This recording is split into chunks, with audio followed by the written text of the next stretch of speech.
Ya'ni mana shu savollarda ko'pchilik qiynaladi. Tushunilgan paytda. Hop, 76-savolimizga qaraydigan bo'lsak. 76-savolimizda aytilgan enta raqamning qanday qiymatlarida 7851 n'imiz 3 ga qoldiqsiz bo'linadi debdi. Bizga 3 ga bo'linish qoidasi qanday edi, Muhammad Said? 3 ga bo'linish qoidasi raqamlar yig'indisi 3 ga bo'linishi kerak edi. Raqamlar yig'indisi 3 ga bo'linishi kerak edi.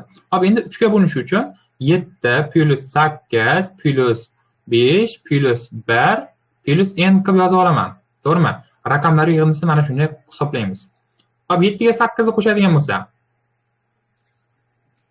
15, 15 ga 5 qo'shadigan bo'lsam 20, 21 bo'lib qolyapti. 21 plyusdan 1 n deyapti, to'g'rimi? Endi shu joyda biz javoblardan foydalanib ketsak ham bo'ladi. Ya'ni 21 soni o'zi 3 ga qoldiqsiz bo'linadimi? 21 3 ga qoldiqsiz bo'linadi. Demak, buni to'g'ri desak bo'ladi. Shundaymi? Ya'ni 21 3 ga qoldiqsiz bo'linadi. Xo'p, shuning uchun 0 ni qo'yib ko'rsam o'zgarmaydi. Demak, mana bu javobni 0 da olib turamiz. Hozircha.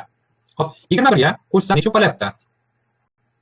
21 ga qo'shsam 24 bo'lib qolyapti. 24 3 ga qoldiqsiz bo'linadimi? Bo'linadi. Hop, 24 3 ga qoldiqsiz bo'linadi. Demak, buni olsak bo'ladi. Hop, 21 plyusdan necha? 6. Necha bo'lib qoladi? 27. 27. Buni ham olsak bo'ladi. Demak, bizga javobimiz qaysi javob bo'lar ekan? D javobda ko'rsatilgan ekan. Mana shunday qilib ishlaymiz qolgan misollarda ham. Bizga to'g'ri javob to'g'ri emas, eng to'g'ri javob to'g'ri degan narsa bor. Shuning uchun D javobni oldik. Sizda ikkitalik chiqishi mumkin, bittalik chiqishi mumkin, lekin qaysi ifoda hammasi bo'lyaptimi? Demak, o'shani olishimiz kerak. Hop, 81-misolimiz. Berilgan sonlardan qaysilar 9 ga qoldiqsiz bo'linadi debdi. X'imizni hisoblaydigan bo'lsak,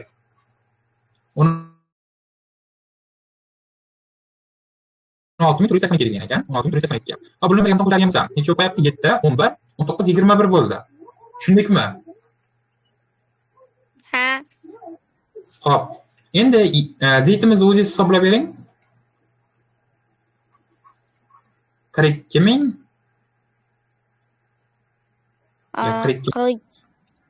42000 emas, to'g'ri o'qing. 426.583.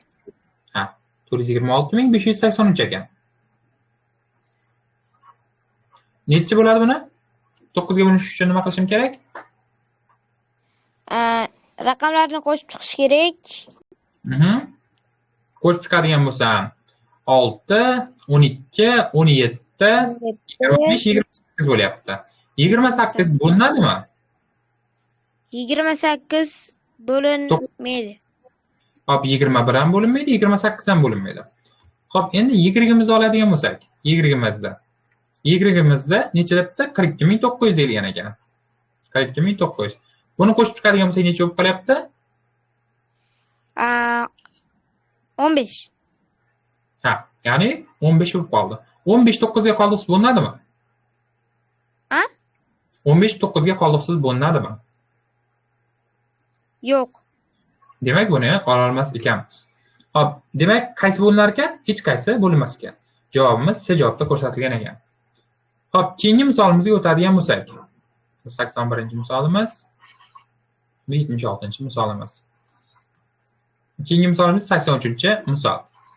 Ya'ni nima deyilgan? Mana shu sonni 9 ga bo'lish uchun yulduzchani o'rniga qanday raqam yozishimiz kerak degan ekan.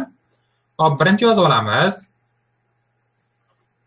9 ga bo'lish qoidasi nima edi? 9 ga bo'lish qoidasini bitta aytib o'ring.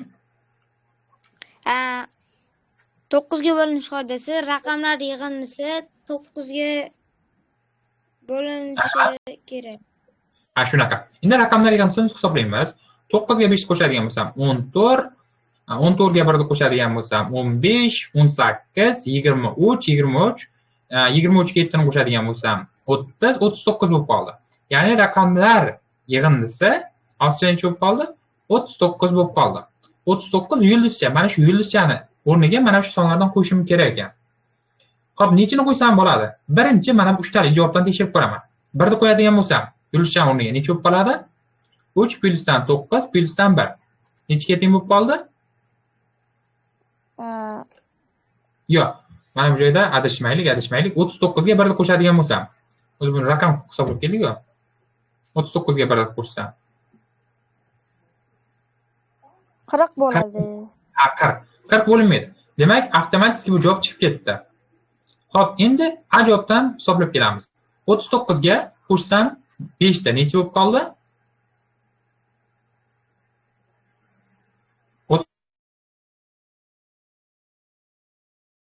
39 ga 5 qo'shsam. Muhammad Said, 39 ga 5 qo'shsam 44. 44 9 ga bo'linadimi? 9 ga bo'linmaydi. Demak, 44 imiz ham xato ekan. Ya'ni A javobimiz ham xato ekan. Kar jadvalni hali ham yodlamaganmiz deyman. Yo'q, yodlaganman. Xo'p, 39 ga 8 ni qo'shadigan bo'lsam necha? 49. Qanaqasiga 49? 47. Adashmaymiz. 47. 47. 47 bo'linadimi yo'qmi? Yo'q. Bo'linmaydi.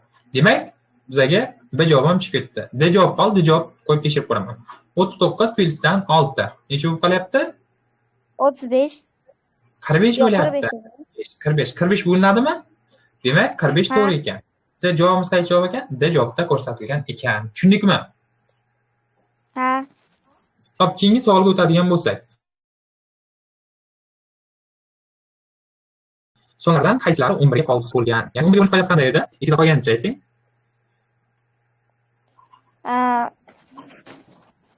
Juft o'rindagi sonlar yig'indisi, juft sonlar yig'indisi, o'rindagi sonlar yig'indisi, keyin to'q o'rindagi sonlar yig'indisi, keyin to'q o'rinlarda yig'indisi, keyin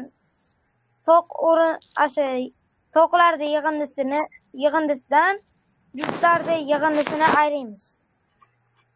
Hop, ozroq adashdik. Keyingi darsga xudo xohlasa to'xtab qo'ysangiz adashmaymiz. Ya'ni toq o'rinda turgan raqamlar yig'indisidan juft o'rinda turgan raqamlar yig'indisini ayirishimiz kerak edi. Toq o'rinda qaysilar turibdi? 8, 8, 4 turibdi. Bularni biz qo'shib chiqishimiz kerak. 8 plyusdan 8 plyusdan 4. To'g'rimi, Muhammad Said? Ha. Va ayab tashlashim kerak edi. 6 plyusdan 2 ni. Qo'shib hisoblab qo'ygan plyus bo'lyapti. 16, 20, 20dan 20, 8 ayiramiz. Bu bo'linadimikan? 12. Yo'q. Demak, bizaga x, ya'ni x bor variant chiqib ketdi. X bor variant chiqib ketdi. Sizga javob olish usulini ham o'rgataman. Shunda to'g'ridan to'g'ri D javob bilan A javobimiz xato ekan. D javob bilan A javobimiz xato. Keling, biz Z javobini ko'rib Z ni tekshirib ko'ramiz. Shunda qaysi javob to'g'riligi kelib chiqadi. Z javobini yo'q, ikkalasini ham qo'shimiz kerak ekan. Xo'p, 5, 1, 4. 5 ga qo'shaman 1 da va qo'shaman 4 da. Necha bo'lib qoldi? Necha bo'lyapti bu yog'imiz? 10 bo'lib qolyapti. Endi bu taraf bo'lib qolyapti. 1 ga qo'shaman 9 da. Necha bo'lib qolyapti? 10 bo'lib qolyapti. Undan tashlaydigan bo'lsam 0. Qoidada 0 bo'lishi kerakmi? Hozircha Z ni olaman. Z ni olaman. Hop, Y-imizni keladigan bo'lsak, 1, 8, 9 deyilgan ekan. 1 plyusdan 8 plyusdan 9. Shundaymi? Ha. Minusdan 0 plyusdan 3 plyusdan 4 ekan. Shuni qo'shib hisoblab qo'ysam bo'ldi. Xo'p. 1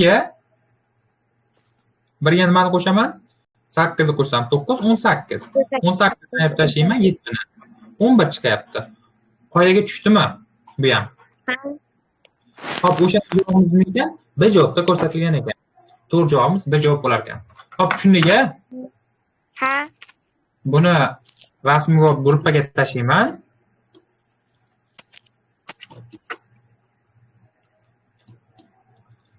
Xo'p. Va